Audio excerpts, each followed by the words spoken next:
As you know, tonight we're here to recognize the lifetime achievements of two outstanding individuals and their contributions to the advancement of fixed income security and portfolio analysis.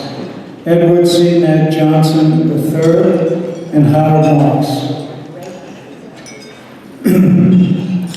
Our first inductee this evening is Edward C. Ned Johnson III, former CEO and current chairman of Fidelity Investments. Mr. Johnson is the 48th inductee into the Fidelity Hall of Fame.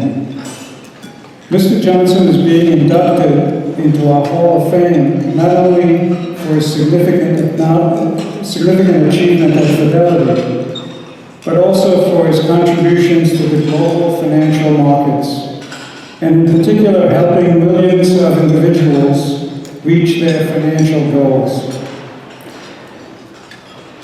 Mr. Johnson helped build Fidelity into one of the largest and most diverse financial services companies in the world, which includes one of the largest and most successful fixed income investment operations.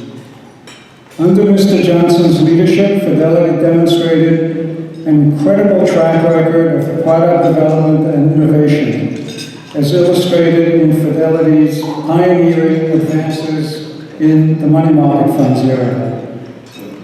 Unfortunately, Mr. Johnson couldn't be here tonight, so accepting the honor on his behalf is Charlie Morrison. Charlie is president of Fidelity's $2 trillion asset management division. Charlie is no stranger to the Fidelity organization. In his nearly 30 years at Fidelity, Charlie has been a fixed income research analyst, portfolio manager, and president of both Fidelity bond and money market divisions.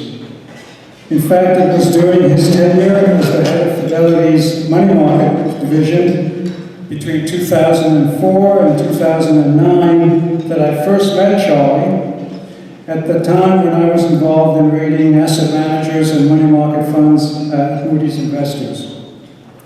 So with that, it gives me great pleasure to welcome to the podium Mr. Charlie Johnson.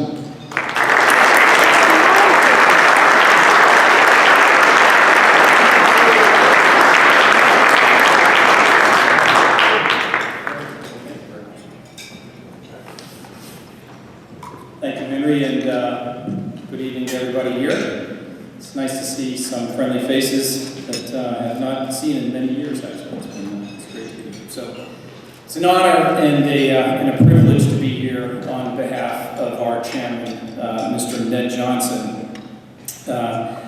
I'd like to thank the Fixed Income Analyst Society for inducting Ned into its Hall of Fame. I'd also like to congratulate Howard Marks on his very deserving induction.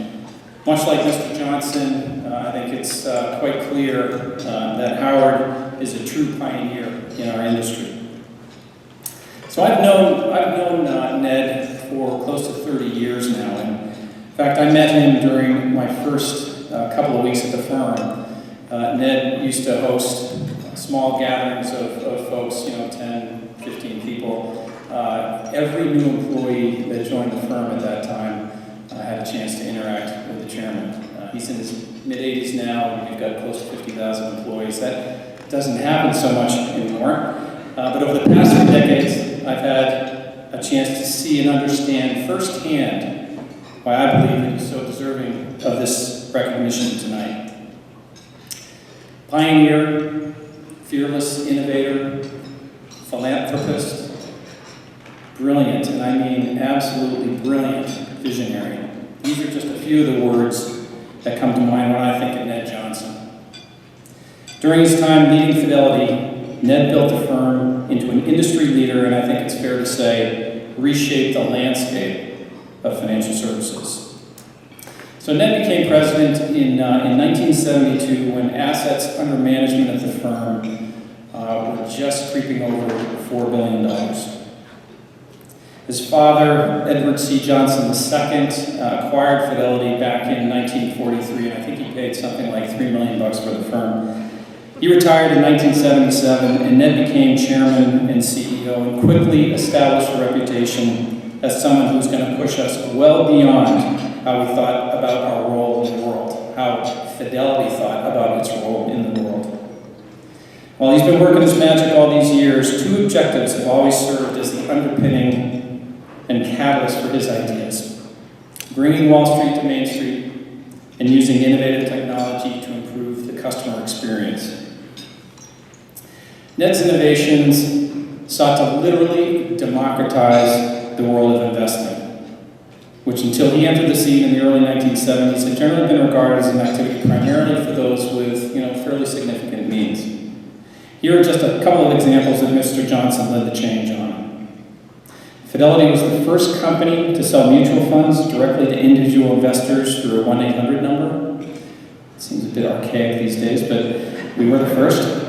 Fidelity was the first fund company to offer check writing from money market funds. Fidelity was also the first to identify and enter the enormous market for supplying discount brokerage services to banks, insurance companies, and consumers. Now, thinking back on this, in establishing Fidelity's brokerage company in the early 1980s, Ned completely ignored advice, and this was to the dismay of many portfolio managers and analysts at the firm, that going down this path would significantly erode the market share of the firm's core business, our mutual fund franchise. But this move was pure Ned. He saw a customer need and an opportunity, and he completely ignored conventional wisdom. Today, Fidelity's brokerage business administers more than $3 trillion in assets on behalf of nearly 23 million customers. Mr. Johnson was also among the first to recognize the potential of an obscure provision of the tax code, Section 401(k). Working with employers across the country, Ned pushed to be a key player in the development of defined contribution savings system, which obviously now forms the foundation of retirement readiness for millions of Americans. Today, Fidelity is the #1 provider of workplace retirement savings plan in the U.S., servicing more than 18 million participants. So from 1972, when he assumed management responsibility for the firm and began to set our path, to 2014, when he was stepped down as CEO, Ned obviously transformed Fidelity. We began as a pure asset manager with very modest assets under management and a handful of funds, and grew to one of the largest and most diverse financial services organizations in the world, with assets under administration of $5 trillion, including managed assets of $2 trillion. So when most people think of Ned, they think of a man who built this incredible organization that has helped so many achieve financial security and success. But what many people don't know is that Ned was an equally talented and successful investment professional himself, which I'm sure is not too surprising to folks. Ned joined Fidelity as a research analyst in 1957 and subsequently took on a number of portfolio management responsibilities and several of our mutual funds. In fact, Ned was actually the first manager of the Fidelity Magellan Fund, which obviously became a household name under Peter Lynch. Ned managed Magellan from 1963 to 1971, and I think it's fair to say he pretty much knocked the cover off the ball. In fact, over his tenure, he generated an average annual return, of more than 30% net of fees. Now, to the Fidelity people that are here, I could use a few more PMs like that today. Away from the office, Ned and the Johnson family are among the world's most generous families.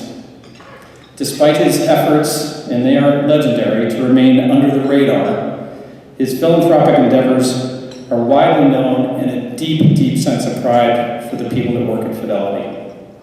Fidelity Charitable, the first national donor-advised fund program, was another Ned brainchild.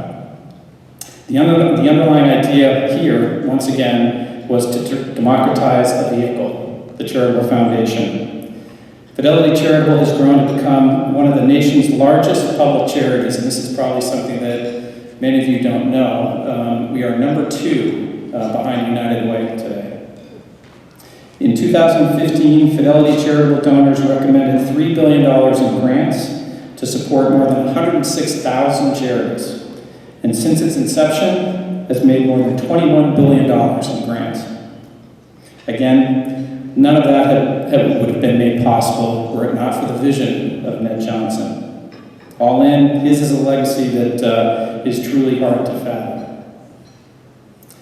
From a more personal perspective, as I mentioned, I've known the chairman for a number of years now, and I have to say, he truly is a fearless man. He's willing to take risks and push boundaries like no one I have ever met in the business world. And obviously, I've just walked through some of his successes. They are clearly indisputable. Yet for me personally, what most clearly defines Mr. Johnson and the impact that he's had on those who've worked with him and by his side is his unwavering commitment to focusing on our customers and always just doing the right thing on their behalf.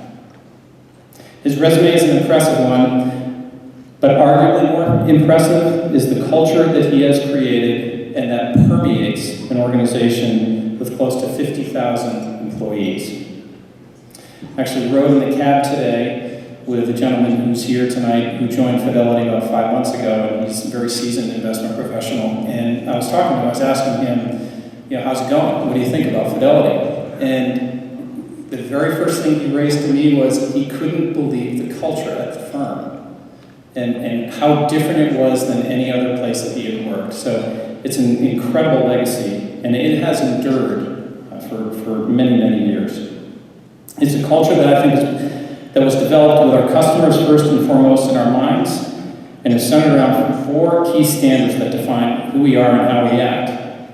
It's all about responsibility, it's all about integrity, it's all about compassion, and it's all about expertise.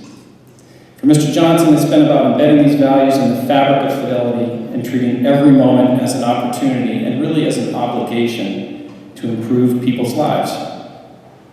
I know I can speak for everyone at Fidelity when I say that I'm exceptionally proud to work for a company that actively promotes these values and makes it so clear that success within our organization is defined by always putting our customers' interests before our own. So Ned was very sorry that he couldn't be here this evening. He's actually in Kyoto, Japan, and wanted to express his sincere appreciation for the recognition and induction into the Hall of Fame. Having spent most of my career in the fixed income space, I can say, and for those who know him, Ned has never really been a bond guy at heart. But he certainly recognizes the important role that fixed income plays in achieving one's financial goals, and has pushed Fidelity to be an industry leader in this area.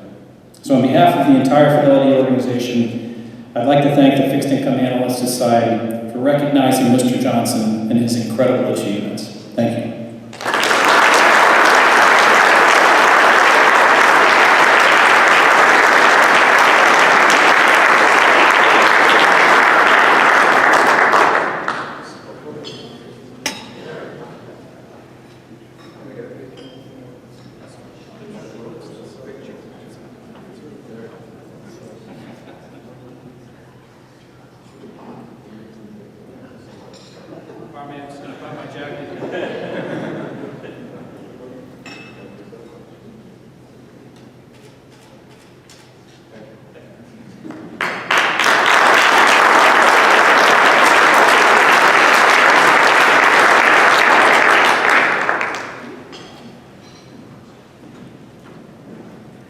Good evening. I'm Adam Cohen. I'm the founder of the credit research firm Cover Review and also the vice president of the Fixed Income Analyst Society. I was being asked earlier tonight, so how does FIASI pick who should be in the Hall of Fame?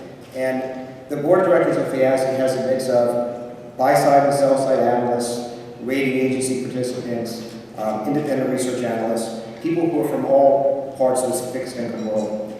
And we get a room to start talking about who are people who have really made a difference in the fixed income community in a very loose vernacular sense. Who's really going to still matter, has built something that matters, a thought process that matters 10 years from now.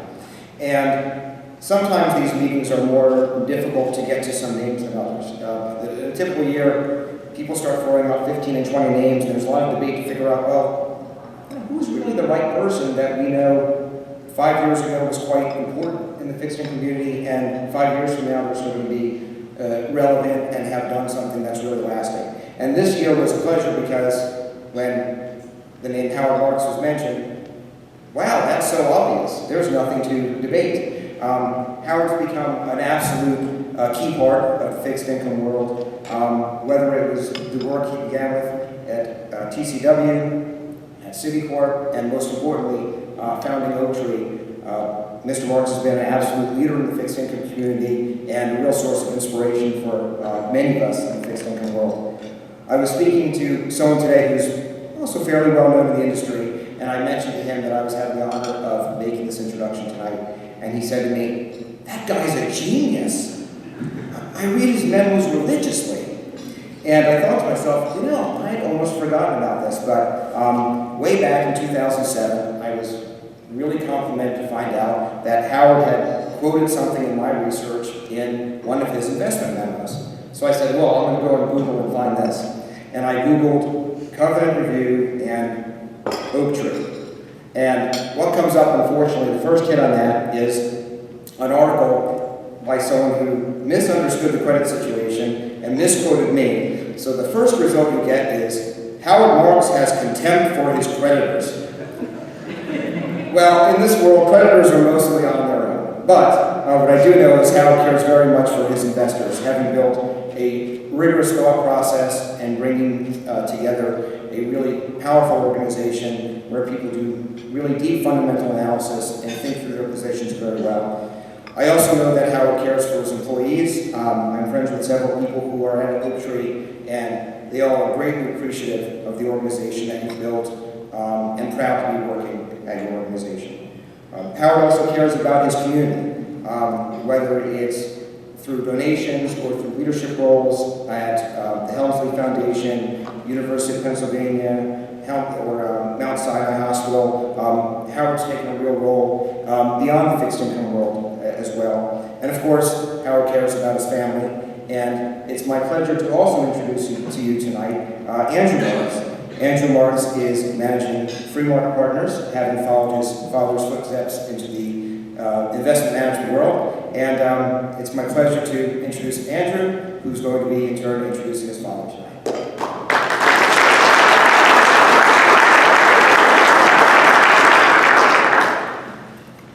Good evening. I'm so proud to introduce my dad and witness him receive such an amazing honor and recognition of his life's work in the investment business. He often quotes Christopher Morley, who said, "There's only one success, and that's to be able to spend your life your own way." And my dad has fortunately been blessed with the great success of a career that's allowed him to pursue his passion for investing. Among the many amazing roles my dad has played in my life, I've been truly lucky to have him as a teacher. Although I guess a few things in our family may have slipped through the cracks, tonight my sister Jane leaned over to me and said, "So what exactly is fixed income?"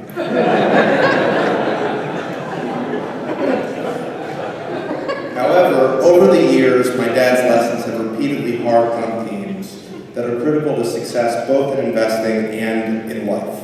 Themes such as long-termism, humility, independent thought, intellectual honesty, skepticism, and patience.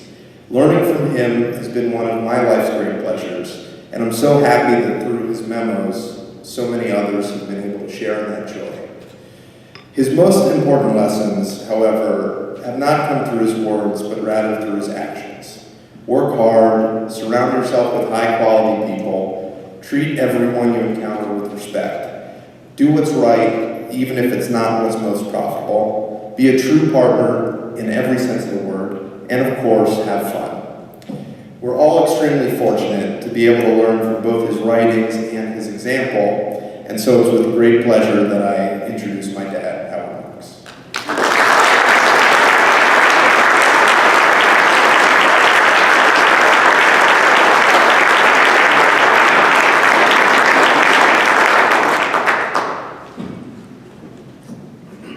Thank you, Andrew.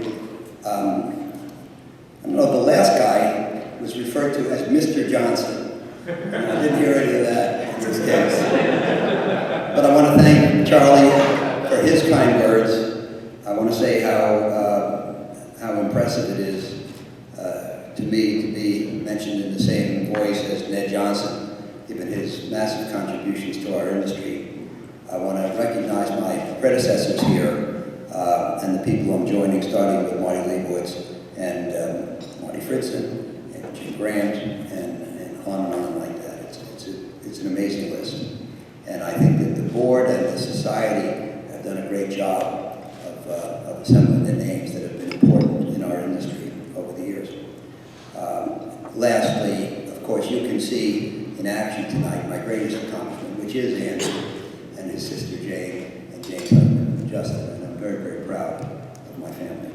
It is the most important thing. I want to tell you a little bit about my experience in the investment business. I first joined the investment industry via First National City Bank, of course now Citi, in 1968, and I have to confess that I am a recovering equity person. I spent my first 10 years on the equity side there as an analyst, a unit head, and then eventually I rose to director of research in 1975 and occupied that position until 78. In my first decade, my only exposure to fixed income came through two old guys. Well, they seemed pretty old when I was in my 20s. I shudder to think of how old they actually were. Who published a bi-weekly bond report listing munis and corporates that were available, the yields and the spreads and everything that the portfolio managers needed to fill their portfolios with bonds. At the end of 1970, however, they put out an issue of the report, and at the top, in a black box, it said, "The last issue." And that shows you how far out of favor bonds went in the era of the Nifty 50 and the so-called glamour stocks.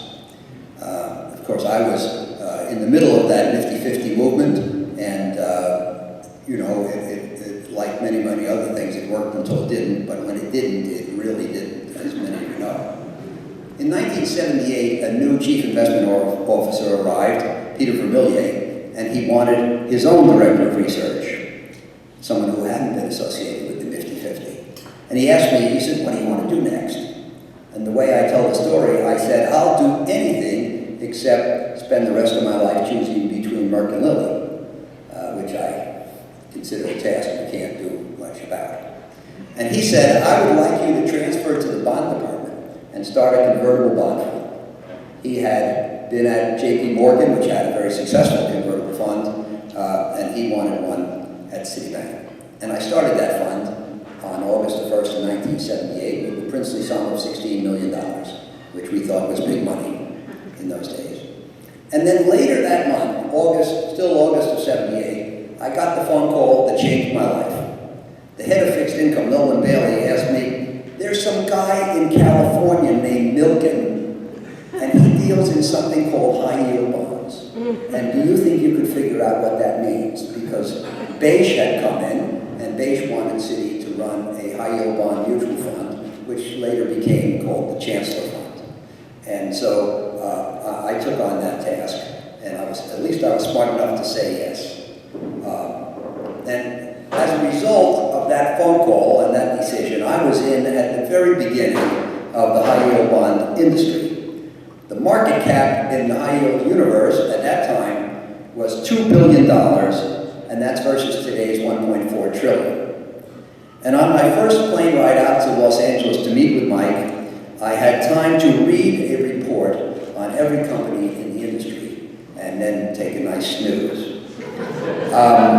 As an aside, I just want to mention that when I met with Mike in November of 1978, it was really a seminal moment. And he explained, you know, that if you buy double or triple A bonds, they only have one way to go. But if you buy single B bonds and they survive, he said, they too, all the surprises will be on the upside. Of course, the key words were, and they survive. And so I formulated a research approach which put the entire emphasis, 100%, not on finding upgrades or internal strengthening for serendipitous gains, but on the avoidance of the faults. And I want to just take a second out. In the middle of the last decade, around 05, 06, 07, McGraw-Hill decided that it wanted to reissue a security analysis, the great Graham and Dodd book, and the 1940 edition is considered the greatest edition. And they asked Seth Klarman, among others, to organize the reissue of the 1940 edition. So Seth asked me to deal with the section on what in those days was called fixed interest. And so I said I would, and in order to do so, I had to go back and read what the 1940 edition said about fixed interest. To me, the greatest revelation was that Graham and Dodd said that fixed interest analysis is a negative art. Now, I don't like to think of myself as a negative person or involved in a negative career, but here they were saying that fixed income analysis is a negative art. What does that mean? And then it struck me. What it means is that all 8% bonds that pay 8%. Now, I know that's an overgeneralization and there are nuances, but in general, it's about true. Whereas the 8% bonds that don't pay, the only question is what percentage of your money do you lose? But if you think about that, it doesn't matter which of the 8% bonds that pay you own. It only matters that you exclude the 8% bonds that don't pay.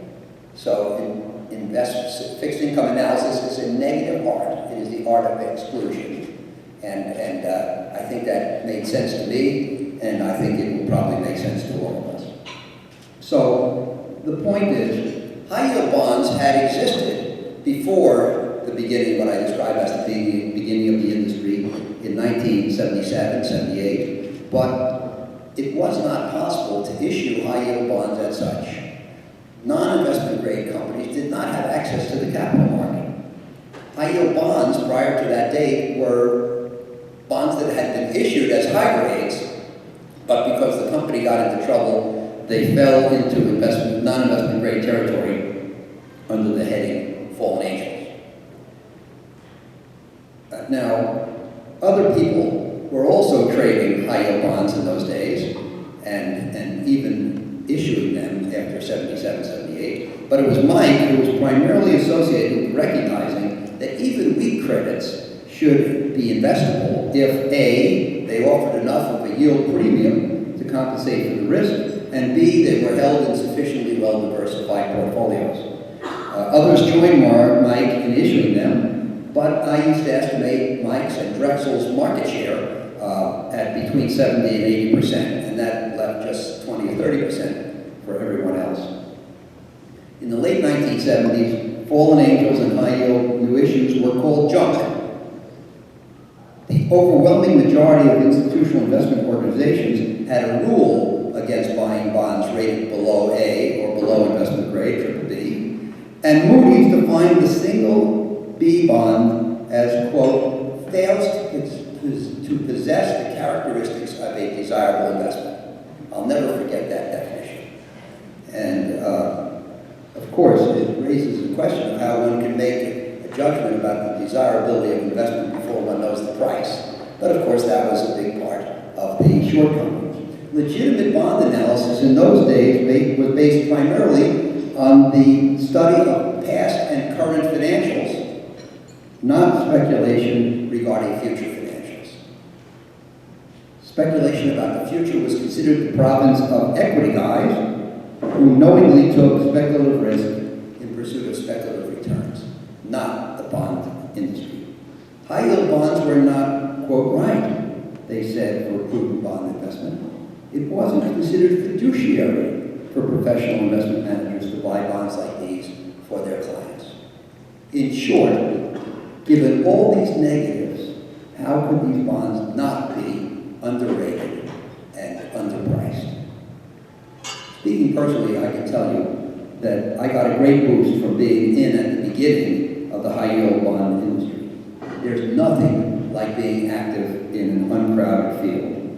When I was called regarding this honor, I had the thought that perhaps I would be the first junk bond guy inducted into the Fixed Income Analyst Hall of Fame. And then I saw that Dan Fuss, a great manager, and Marty Fritzen, the Dean of Analysts, beat me here back in 2000.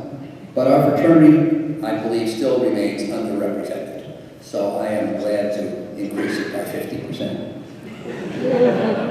Now, I stayed in Citi, managing convertible and high-yield bonds until moving on to Trust Company of the West in '85. Sheldon Stone joined me as a fixed income credit analyst in 1983, and we're still together 33 years later. Our investments under management at Citi reached $1 billion by the time I left there in 1985. No Fidelity, but still substantial.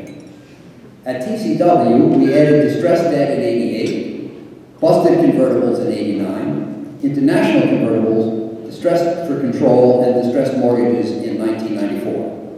And more importantly, over the years, Sheldon and I linked up with Bruce Carter, Larry Keel, and Richard Masson. Our assets under management stood at $7 billion when my 4 colleagues and I left there in 1995 to start Oaktree. At Oaktree, we've added about 20 more strategies, still mostly credit-based, and we're now in the neighborhood of $100 billion under management. And they now have a name for our kind of company. We're called Alternative Investment Managers. And not only do we have a name, but we have a public market, which is a nice thing to have. Now, we don't have the records required to back up the performance, so I'm discouraged from talking about the pre-85 results.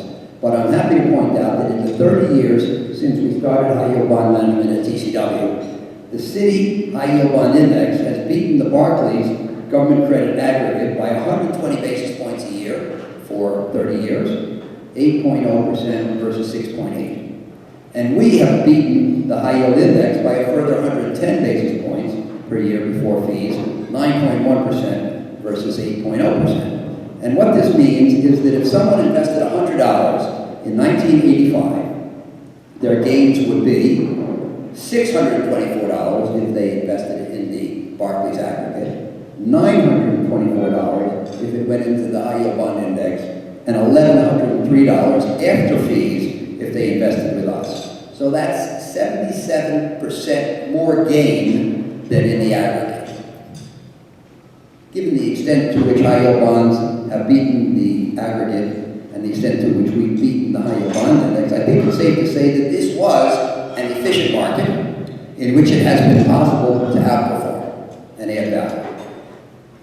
And I could say 3 further things with confidence. Number 1, Mike Milken had a good idea. Number 2, high-yield bonds were underrated. And number 3, that call I got in August of '78 was certainly a lucky one. In closing, I want to bring the story up to date. In short, is it still an inefficient market? That's the interesting question. My answer is that efficiency, not inefficiency, should be the normal presumption in investing. So should what I call efficientization, or the process through which a market becomes increasingly efficient, as opposed to the permanent and easy availability of markets. Knowledge is cumulative, although with fits and starts. So when more people learn about an asset class, get data on it, become comfortable with it, and perhaps most importantly, see other people make good money there, we should expect attention and capital to flow in and special opportunities to dry up. This is true of all asset classes. Certainly, there is no one who says today about high-yield bonds or any asset class, quote, we might be able to make money there, but it wouldn't be proper. What's the last time you saw anybody walk by $1 because it wasn't proper? So over time, it should get harder to beat a market, and the margin of superiority should shrink. Nothing else should be expected. Certainly, all of this is true of high-yield bonds. It is harder than it used to be back in 1978. We used to be able to, through security selection, have a higher return than the index with lower risk. Now that is an oxymoron that shouldn't exist in a market with any efficiency. After that, we were able to have, I think, a higher return with the same risk. Still substantial accomplishment. And now, however, there are years in which we would have to run higher risk to get a higher return, and that's something we don't do. So it has become tougher. I'd like to say today that the high yield bond market shows less of what I call structural inefficiency today than it has in the past. But, on the other hand, given investors' emotional excesses, there will still be cyclical inefficiencies from time to time, and I hope to be there to take advantage. So thank you for the opportunity to be here tonight.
So this is a pretty fast evening.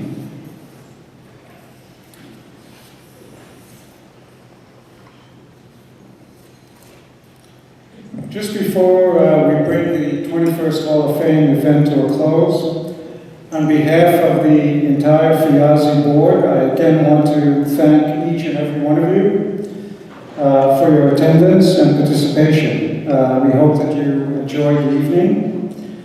I want again to congratulate our Hall of Fame inductees, and thank you, Charlie, and thank you, Mark, for your enthusiastic participation and support. And I also want to extend my appreciation and thanks to everyone at FIAZI and members of the board for making this event a success, and special mentions to Adam Cohen. Thank you, Adam, for your hard work in pulling this Hall of Fame event together. To Mark Howard, Melody Nobleman, Ralph DeCesar, and special thanks to our Executive Director, Lauren Mauser, who had worked so hard to make this event a success. Thank you very much, Lauren, and thank you all of you. Good evening.